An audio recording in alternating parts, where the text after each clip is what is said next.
Nah,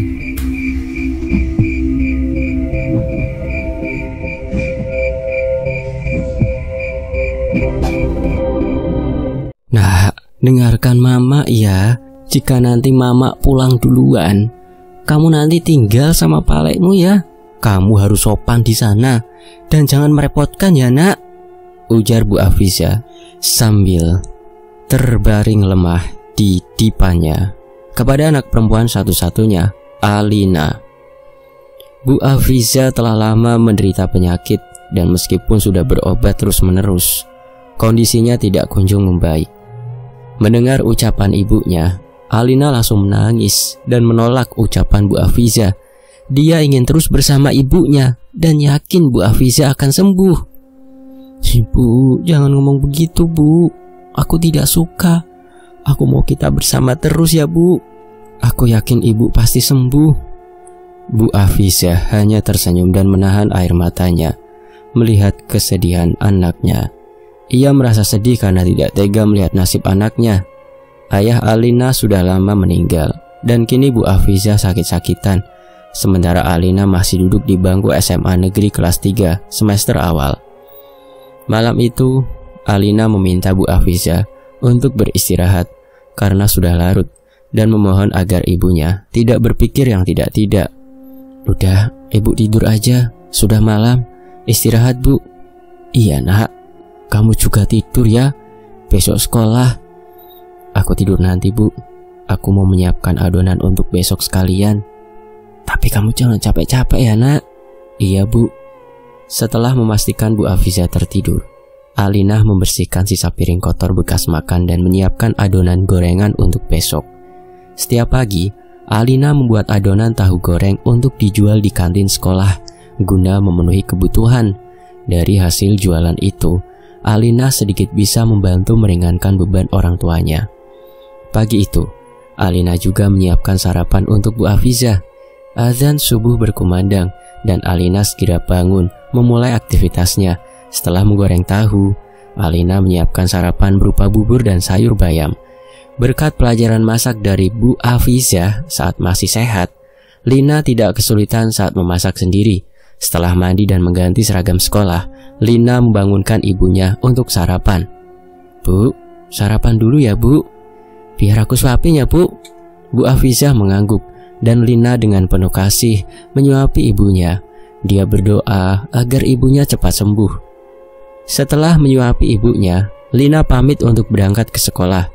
Seperti biasa, jika Bu Afiza membutuhkan sesuatu, tetangga akan membantu. Lina menyiapkan 3 box gorengan untuk membawa ke sekolah dan mengunjungi tetangga baiknya, Bibi Sania, untuk menitipkan ibunya tercinta. Bi, aku nitip mama dulu ya, aku mau pergi sekolah. Ya Allah Lina, kamu ini gak usah repot-repot bawa gorengan. Itu buat kamu jual aja loh. Nanti Bibi masak sendiri aja, ujar Bibi Sania. Gak apa-apa Bi, gak repot kok. Justru aku ucapkan terima kasih karena Bibi mau merawat mama. Ya udah ya Bi, aku berangkat dulu. Lina berangkat ke sekolah dengan sepeda. Setibanya di sekolah, dia langsung menuju kantin untuk menitipkan gorengannya. Penjaga kantin menyambut ramah dan meminta gorengan Lina ditaruh di talam depan etalase wadah lauk pauk. Assalamualaikum Bu. Waalaikumsalam Mbak Lina. Kok asik banget berangkatnya. Iya Bu, seperti biasa ya Bu, aku nitip gorengan ya. Ya Mbak, ditata saja situ, di atas talam. Biasanya gorengan dijual kepada siswa yang belum sarapan di rumah. Sebelum pulang sekolah, Lina akan mampir ke kantin dan meminta uang hasil penjualan. Ia menghargai satu gorengan risol seharga 1.000, sementara kantin menjualnya 2.000 untuk satu gorengan. Bu, ini udah semuanya ya Bu. Kalau gitu aku masuk ke kelas dulu ya. Iya Mbak Alina, terima kasih ya. Lina pergi ke kelas dan memulai pelajaran seperti biasa. Sementara itu di rumah, Bu Afiza tiba-tiba merasakan sesak di dadanya. Pukul 9 pagi, dan Bibi Sania biasanya datang sekitar pukul 10.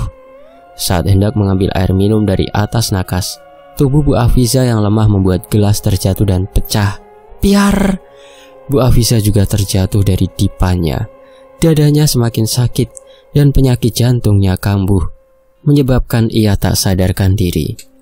Pukul 10 pagi, Bibi Sania datang ke rumah Bu Afizah. Setelah masuk dan menuju kamar, Bibi Sania terkejut mendapati Bu Afizah tergeletak di bawah dengan pecahan gelas di sekelilingnya. Bibi Sania panik, mencoba membangunkan Bu Afizah. Namun tubuh Bu Afizah sudah kaku dan dingin, serta tidak bernafas. Bibi Sania berlari keluar mencari bantuan warga. Setelah warga datang, Bibi Sania pergi ke sekolah untuk menjemput Lina dan memberitahukan kabar duka tersebut. Tolong, tolong! Para tetangga datang ke rumah Bu Afizah. Ada apa ini, Bu? Bu Afizah itu geletak di bawah. Kayaknya sudah meninggal. Innalillahi wa inna ilaihi raji'un. Tolong urus semuanya. Saya mau ke sekolah jemput Alina dulu untuk memberitahunya. Ya, Bu. Para warga membantu mengurus keperluan di rumah Bu Afizah. Sementara Bibi Sania pergi ke sekolah untuk menemui Lina. Di sekolah saat pembelajaran berlangsung, tiba-tiba seseorang mengetuk pintu kelas Alina. Terlihat seorang guru dan Bibi Sania di depan. Bu, maaf, saya mau manggil Lina sebentar, boleh? Oh ya Bu, monggo, saya panggilkan dulu ya. Alina, tolong keluar sebentar, ada yang mencarimu itu. Lina merasa heran dan keluar dari kelas. Di luar, Bibi Sania tampak menangis saat menyampaikan kabar. Ada apa, Bi? Kenapa Bibi datang ke sini? Tanya Alina penasaran. Dengan suara sedih, Bibi Sania memberitahukan bahwa Bu Afizah baru saja meninggal dunia. Lina, jangan kaget ya. Bibi datang untuk memberitahumu bahwa ibu kamu baru saja meninggal. Dek. Tubuh Lina mendadak lemas dan terjatuh ke lantai. Pandangannya kosong dan dunia terasa hancur baginya. Meski ia tahu umur ibunya sudah tidak lama, dia tidak menduga akan terjadi secepat ini. Baru malam tadi merasa ngobrol baik-baik. Air mata mulai menetes dan Alina menangis jadi-jadinya. Teman sekelasnya, terutama yang perempuan, segera menghampirinya. Bibi Sania memeluk Alina untuk memberinya dukungan dan mengajak pulang. Sesampainya di rumah, Alina langsung menangis di depan jenazah ibunya. Beberapa kali ia pingsan karena tidak menyangka akan kehilangan ibunya. Setelah pemakaman selesai, Pak Lek Teddy dan Bule Eva datang ke rumah Alina untuk membahas surat wasiat Bu Afizah. Alina, ini surat wasiat ibu kamu. Dia meminta kamu tinggal bersama Pak Lek dan Bu Lek. Mau ya? Alina terdiam sejenak. Meskipun tidak ingin tinggal dengan Pak Lek, ia akhirnya menyetujuinya karena pesan dari ibunya yang sudah almarhumah. Iya Pak Lek, aku mau. Ya sudah, nanti setelah 7 hari pengajian, kamu mulai tinggal di rumah Pak Lek ya. Alina mengangguk menjawab. Pak Lek Teddy dan Bule Eva kemudian pamitan pulang ke desa sebelah.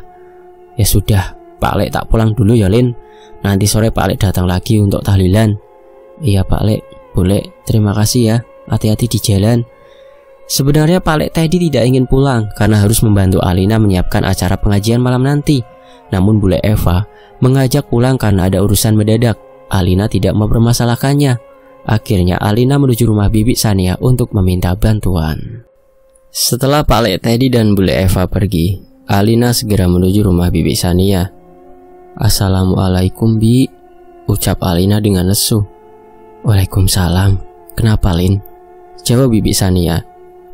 Aku mau minta tolong Bi. Minta tolong apa Lin? Bisa bantu tolong bungkusin beras untuk pengajian malam nanti Bi. Baik Lin, ayo sekarang Bibi bantuin. Bibi Sania dan Alina langsung memasuki rumah Alina. Selama 7 hari ke depan, Alina tinggal di rumah Bibi Sania karena di rumah sendirian.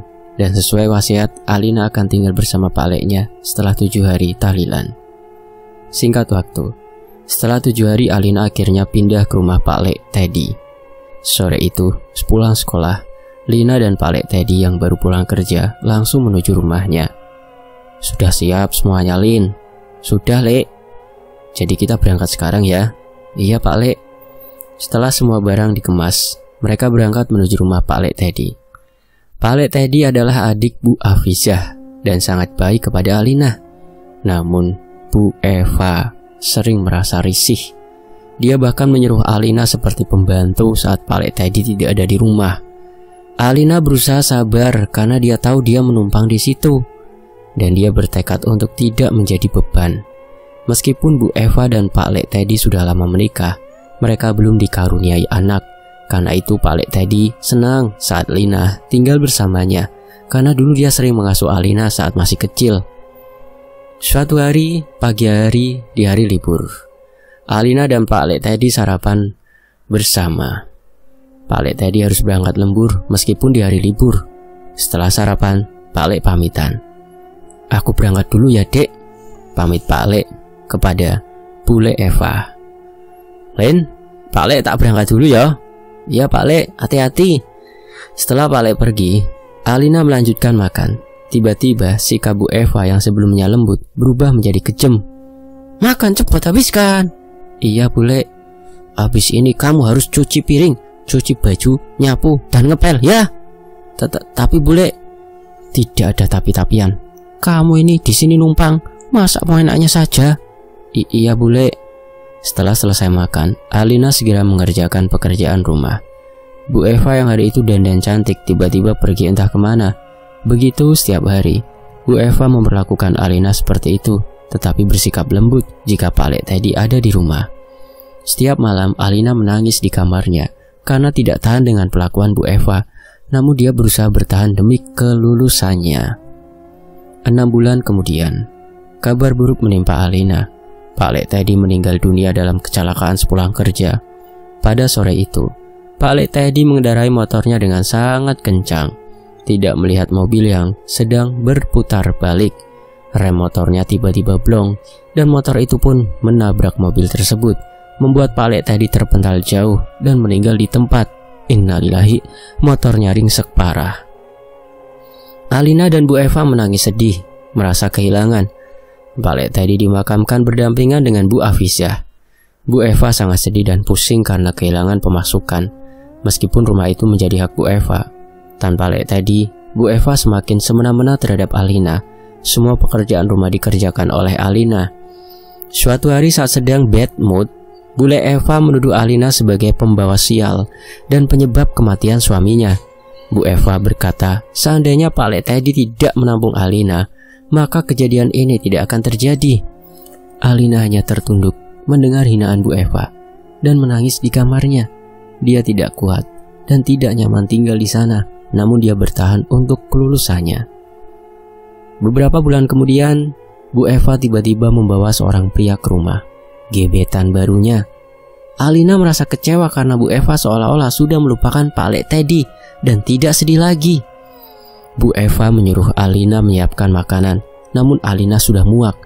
Alina memutuskan untuk pergi dari rumah itu. Saat dia menyampaikan keputusannya di depan Bu Eva dan gebetannya, Bule Eva malah menunjukkan sikap yang sangat mengejutkan. Baguslah kalau begitu, beban di rumah ini jadi berkurang. Kalau bisa, pergi hari ini juga.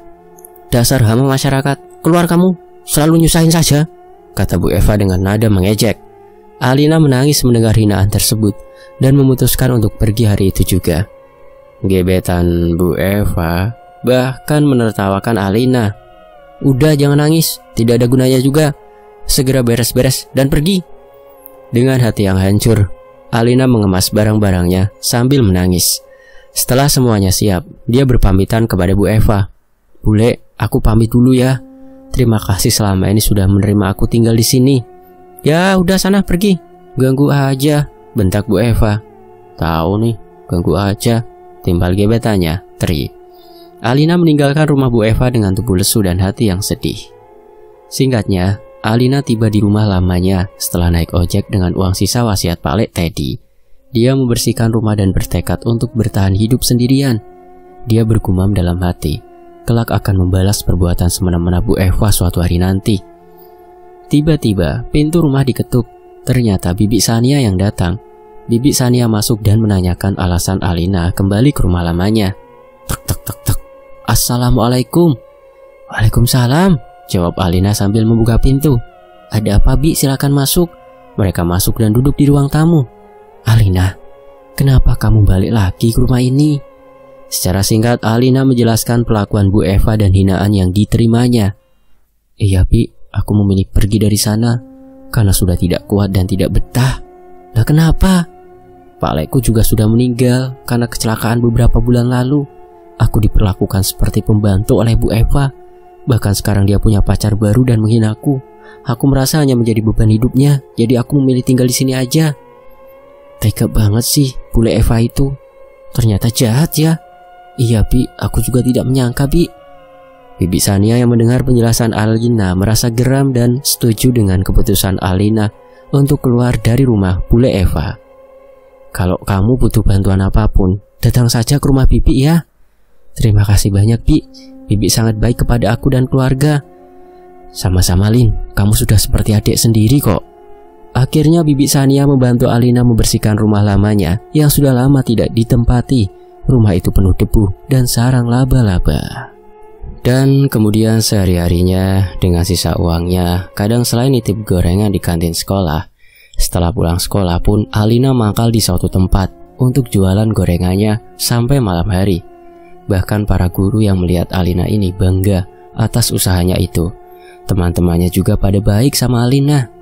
Suatu hari, Alina pagi-pagi sudah bangun dan bersiap-siap untuk berangkat sekolah dan tidak lupa dia membawa gorengan yang akan dititipkannya nanti di kantin sekolah. Setelah semuanya sudah siap, dia pun segera berangkat menuju ke sekolah membawa beberapa box berisi gorengan.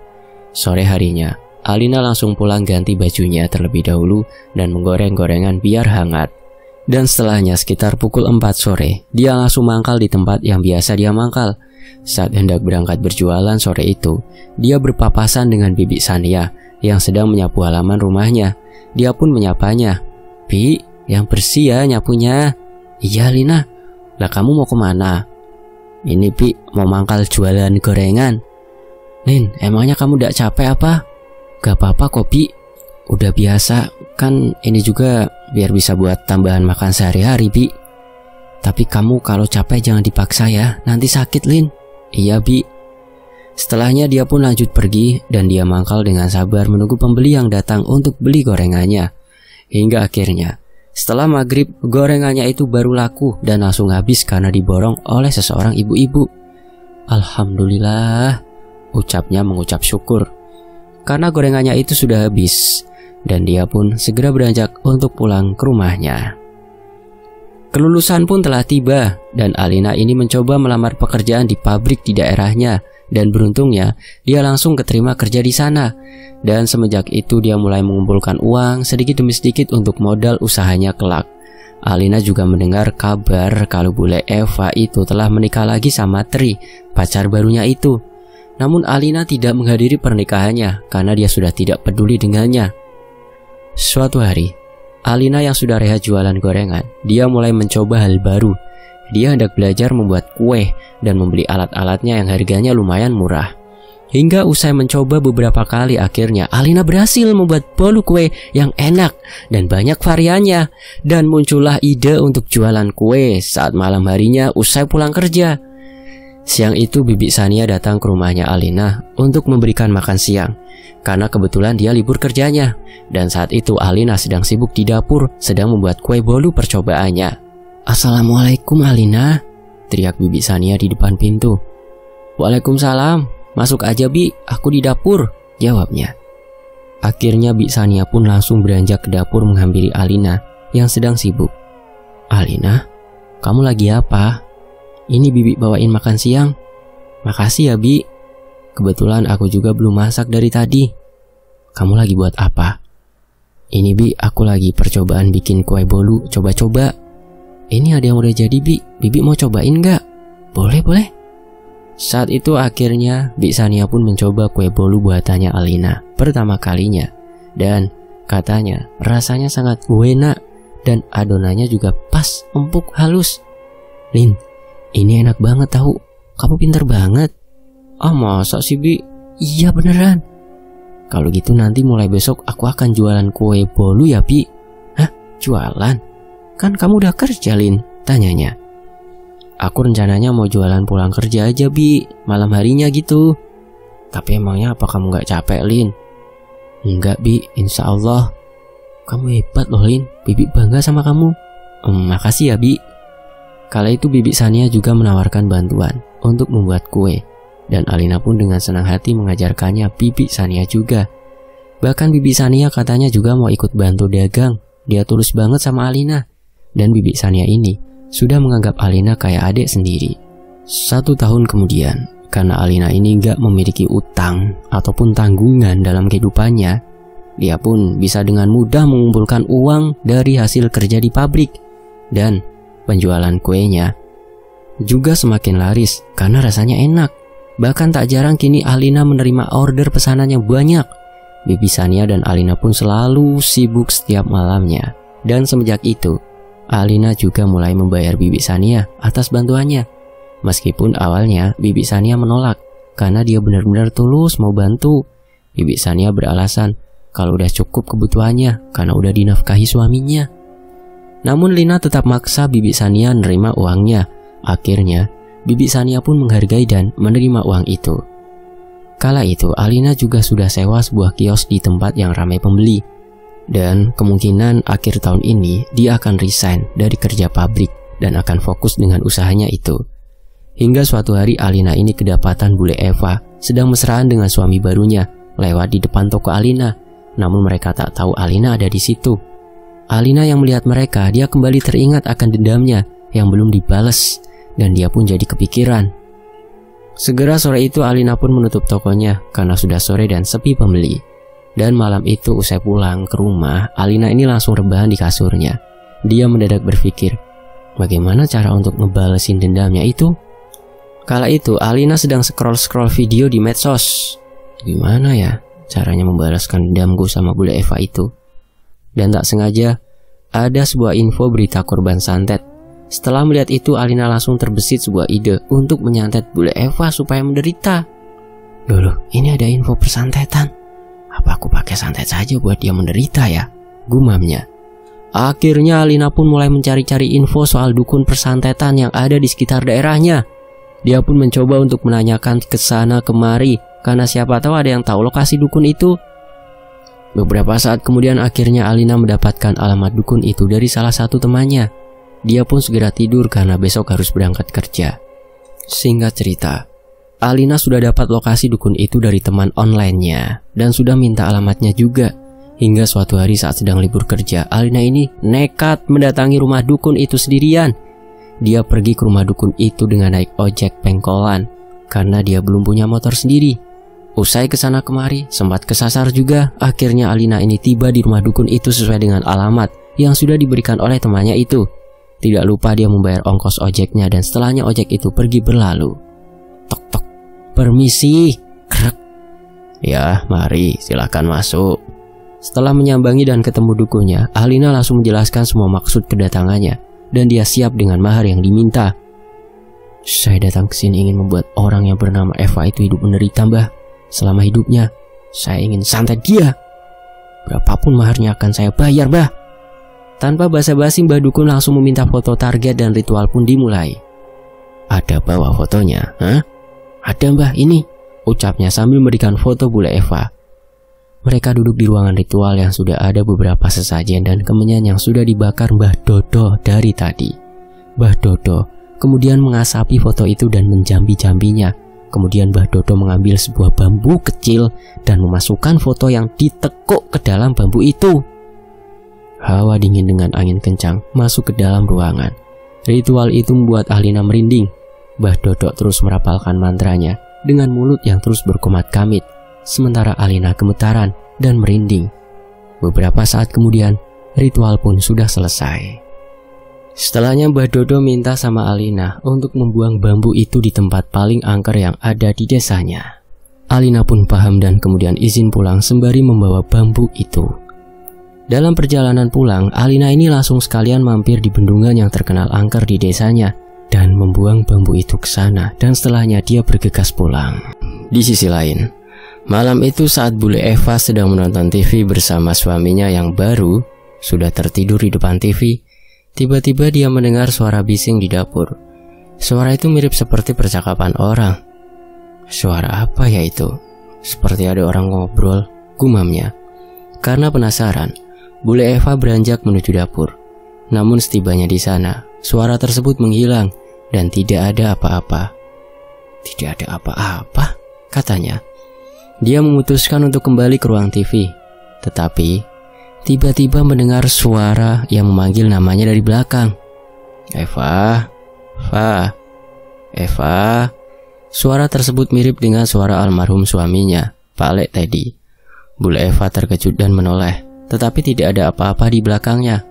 Merasa merinding, Bule Eva cepat-cepat kembali ke kamar dan menutupi tubuhnya dengan selimut, berusaha tidur.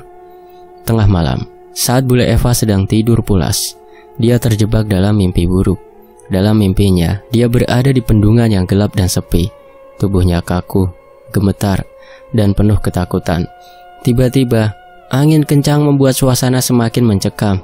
Dia melihat cahaya dari air bendungan, dan perlahan-lahan sosok buaya putih dengan mata merah menyala mendekat. Bule Eva sangat ketakutan dan merasa tubuhnya sangat sakit. Saat buaya itu hendak menerkamnya, dia terbangun dengan teriakan kesakitan. "Ah!" teriaknya, merasakan kesakitan yang mencekam. Tri terbangun mendengar teriakan Bule Eva dan segera menghampiri kamar. "Ada apa, Dek?" Bule Eva tidak bisa menjawab, masih terkejut dengan mimpi buruknya. Tri kembali tidur karena mengantuk, sementara Bule Eva tidak bisa tidur lagi. Merasa sakit perut dan ingin buang air besar, dia pergi ke toilet. Saat buang air besar, tiba-tiba dia mendengar suara memanggil namanya, mirip dengan suara Pak Lek Teddy. "Eva, Eva." Bule Eva merinding dan mengelus lengan, membuatnya tidak bisa buang air besar. Dia menghentikan usaha tersebut dan kembali ke kamar. Namun saat melangkah, dia mendengar ketukan pintu rumahnya. Tok tok tok tok. Dia kaget dan melihat jam dinding yang menunjukkan pukul 2 dini hari. Tiba-tiba langkahnya tertuju ke pintu depan. Krek, suara pintu dibuka. Di depan pintu, dia terkejut melihat sosok buaya putih dari mimpinya. Bule Eva hanya bisa terdiam, gemetar, dan merasa tubuhnya kaku. Perutnya terasa sakit luar biasa, hingga dia meremas perutnya dengan erat. Tidak tahan, dia ambruk pingsan di depan pintu. Tri yang baru bangun pagi menemukan istrinya terkapar di ruang tamu, segera membawanya ke kamar. Setelah beberapa saat, Bule Eva sadar dari pingsan. Namun wajahnya pucat dan tubuhnya lemas. "Aduh, sakit Mas," keluhnya. "Ada apa?" tanya Tri. "Perut aku sakit banget Mas." "Ya udah, ayo kita ke dokter." Namun Bule Eva merasa kakinya tidak bisa digerakkan sama sekali. "Mas, kakiku kok nggak bisa digerakkan?" "Coba dilenturkan dulu Dek." "Gak bisa Mas, gak bisa." Tri akhirnya memanggil dokter ke rumah. Setelah diperiksa, dokter mengatakan bahwa Bule Eva mengalami kelumpuhan dan kesulitan buang air besar. "Gimana Dok keadaan istri saya?"